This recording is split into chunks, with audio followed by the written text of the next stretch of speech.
اعوذ باللہ من الشیطان الرجیم بسم اللہ الرحمن الرحیم.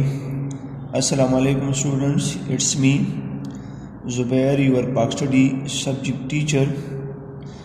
Today we are going to discuss class 10th Pak Study chapter number 2, Pakistan and the external world, and its topic Pak-US relation. ہمارا یہ چپٹر جو ہے پاکستان کا خارجی ممالک کے ساتھ ڈپلومیٹک ریلیشن کے اوپر ہے، اسلامی ممالک کے ساتھ تعلقات کے اوپر ہے، یورپین کنٹریز کے ساتھ ڈپلومیٹک ریلیشن کے اوپر ہے، اور دنیا میں پاکستان کی اسٹریٹجیکل امپورٹنس کے متعلق ہے. تو آج جو ٹاپک ہم ڈسکس کرنے جا رہے ہیں وہ ہے about United States of America. So let's have a short introduction of United States of America. United States of America is the collection of 52 states. It got independence on 4th July 1776. Its population is 328.2 millions. And its area is 9.834 million kilometers. Pakistan کے اس کے ساتھ diplomatic relation 1947 سے شروع ہوئے. Clear. اس کا جو capital city ہے اس کو واشنگٹن ڈی سی کہتے ہیں. کرنسی اس کا ڈالر ہے. لینگویج اس کا انگلش ہے. اس میں مسلمان آبادی 3.45 ملینز ہے یونائٹڈ اسٹیٹس آف امریکہ میں. Dear students, in the history of Pakistan US relation occupies a very significant role since from its independence.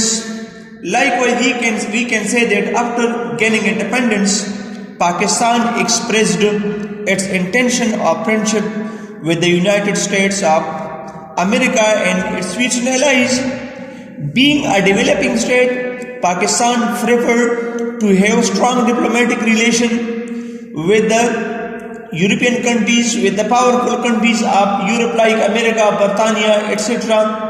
for their economic benefits and for their defense benefits as well. For these purposes, Pakistan formally joined Central Treaty Organization, that is called CENTO, and the Southeast Asian Treaty Organization, that is called SEATO. The two countries also signed a mutual defense pact in May 1954. So being a developing country, the environment compelled Pakistan to have better diplomatic relation for defense purposes and also for the economic purposes, to have strong relation with the first world countries, especially America. But there are many ups and downs in the Pak-US relation. Like in Pakistan's 1965 war with India, the US did not provide Pakistan any help.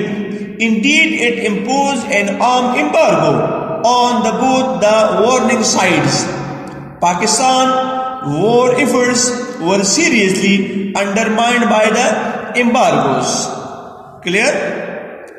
So Pakistan جو کہ ایک ترقی پذیر ملک تھا، تو اس وقت اس نے اپنی معاشی ترقی کے لیے، دفاعی مضبوطی کے لیے یورپین کنٹریز کے ساتھ بہتر سیاسی تعلقات استوار کرنے کی کوشش کی. اسی لحاظ سے چونکہ پاکستان دفاعی لحاظ سے بھی کمزور تھا اور اس کا فرسٹ انیمی انڈیا ایسٹ پر واقع تھا، تو اس سے بھی پاکستان کی سولیڈیرٹی کو، انٹیگریٹی کو، سیکیورٹی کو بہت زیادہ خطرہ لاحق تھا. تو پاکستان نے اپنی سولیڈیرٹی، ٹیریٹوریل انٹیگریٹی اور سیکیورٹی کے لیے امریکہ کے ساتھ ڈیفنس پیکٹس سینٹو اینڈ سیٹو بھی سائن کی، جس کی روح سے انہوں نے پاکستان کی ہر ممکنہ مدد ڈیفنس پوائنٹ آف ویو سے کرنی تھی. But when the war of 1965 started between India and Pakistan, US didn't support Pakistan in any case. اور اس کے ساتھ پاکستان کے اوپر ایمبارگوز بھی لگائے، انڈیا اور پاکستان دونوں پر. تو پاکستان اور امریکہ کے تعلقات میں بہت سارے اپس اینڈ ڈاؤن آئے. اسی طرح 1971 کے وار میں بھی the US did not provide any substantial support to Pakistan. So due to such defense pacts like SINTO and SEATO, US had to support Pakistan in such critical situation. لیکن اسی حالت میں بھی امریکہ نے پاکستان کی کسی قسم کی مدد نہیں کی، نہ اخلاقی، نہ معاشی، نہ دفاعی لحاظ سے. سو نتیجہ کیا نکلتا ہے؟ Consequently Pakistan foreign policy began to tilt towards non-alignment. ٹھیک ہے، جو الائنمنٹ پاکستان نے اختیار کی تھی امریکہ کے ساتھ، اور اس الائنمنٹ سے پاکستان کو کوئی بھی فائدہ نہیں ہوا. الائنمنٹ مین سب بندی، سب بندی، گروہ بندی. تو اس سب بندی، گروہ بندی کا جو پاکستان نے امریکہ کے ساتھ سینٹو اور سیٹو کی صورت میں کیا، تو پاکستان کو 1965 کے وار، 1971 کے وار میں امریکہ کی طرف سے کسی بھی قسم کی مدد نہیں ملی. تو انہی تناظر میں پاکستان کی فورن پالیسی ایک اور ٹرن لے لیتا ہے اور اس نے نن الائنمنٹ اختیار کر لی and left both SEATO and CENTO the defense pacts with the USA. ٹھیک ہے، تو پاکستان نے ایک سینسیبل موو لیتے ہوئے انہوں نے دیکھا کہ کس طرح امریکہ نے پاکستان کی ان دو لڑائیوں کے درمیان کسی بھی قسم کی سفارتی سپورٹ نہیں کی. تو پاکستان کے فورن پالیسی نے ایک امپورٹنٹ ٹرن لیتے ہوئے سیٹو اور سینٹو سے ویکیٹ کر لیا. ٹھیک ہے، تو آج اسپیشلی ہم پڑھیں گے یونائٹڈ اسٹیٹس اور پاکستان کی relation. Okay, come to the book, that is page number 57. Pakistan relation with the US have witnessed many ups and downs. بہت سارے اتار چڑھاؤ پاکستان اور امریکہ کے تعلقات میں آئے. آزادی کے بعد پاکستان نے فوراً ڈپلومیٹک ریلیشن، دوستانہ تعلقات کا ہاتھ امریکہ کی طرف بڑھایا، کیونکہ پاکستان اس وقت دفاعی لحاظ سے بھی اور معاشی لحاظ سے بھی کمزور تھا. تو اپنی ان میدانوں میں مدد کے لیے انہیں پاورفل کنٹریز، ویلتھی کنٹریز کا سپورٹ لینا ضروری تھا. تو انہوں نے اس نقطۂ نگاہ میں امریکہ کے ساتھ بہتر دوستانہ تعلقات استوار کرنے کے ساتھ ساتھ ان کے ساتھ دفاعی معاہدے سیٹو اور سینٹو بھی سائن کر لیا، اور اس طرح انہوں نے الائنمنٹ کر لی امریکہ کے ساتھ. لیکن جب کبھی مشکل وقت آیا، لائک 1965 کی لڑائی کا وقت آیا، 1971 کی لڑائی کا وقت آیا، تو انہی حالت میں یو ایس نے سیٹو اور سینٹو کی روح سے پاکستان کے دفاعی لحاظ سے مدد کرنی تھی، لیکن پاکستان کا مدد بھی نہیں کیا. اور 1965 کی لڑائی کے بعد انہوں نے پاکستان پر امبارگوز بھی لگائے. دونوں ویرنگ سائڈ لائک انڈیا اور پاکستان دونوں پر انہوں نے امبارگوز لگائے، جنہوں نے پاکستان کو بہت کافی حد تک متاثر کیا. Okay, soon after gaining independence, Pakistan expressed its intention of friendship with the United States. Clear? So being a developing country, Pakistan were searching such countries who can support Pakistan in economic point of view and also from defense point of view as well. So USA was the better choice for them to have such a friendly and strong relation with the United States of America and its future allies. For its own vested interest, Pakistan first Prime Minister visited US in 1950s.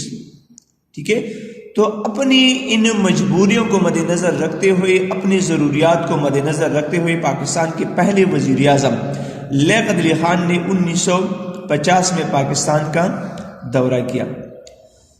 ٹھیک ہے، تو پہلا جو وزیر اعظم تھا پاکستان کا، انہوں نے یونائٹڈ اسٹیٹس کا دورہ کیا 1950s میں. Okay, Pakistan formally joined Central Treaty Organization, CENTO and SEATO. Remember, these two were defense treaties. Pakistan joined alignment with the Central East Treaty Organization like GROW to strengthen their position from defense point of view and also from economic point of view. And Southeast Asian Treaty Organization SEATO. The two countries also signed a mutual defense. تو ان سیٹو اور سینٹو کے نقطہ نگاہ سے دونوں ممالک نے ایک دفاعی منصوبہ بھی دستخط کی اس پر ان مئی 1954.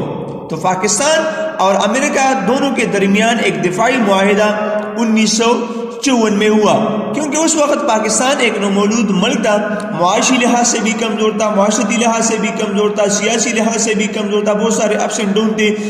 تو اپنے اکنامیکل ویکنیسز کو دور کرنے کے لیے اور فرسٹ انیمی انڈیا جو ہماری ایسٹ کے بارڈر پر ہے پاکستان کے ساتھ، جن سے ہم وقت پاکستان کو خطرہ لاحق تھا، تو پاکستان نے دفاعی لحاظ سے خود کو مضبوط کرنے کے لیے یو ایس اے کے ساتھ میوچول ڈیفنس پیکٹ سائن کر لی 1954 میں، اور اسی طرح امریکہ اور پاکستان ایک ڈیفنس پیکٹ میں متحد ہو گئے۔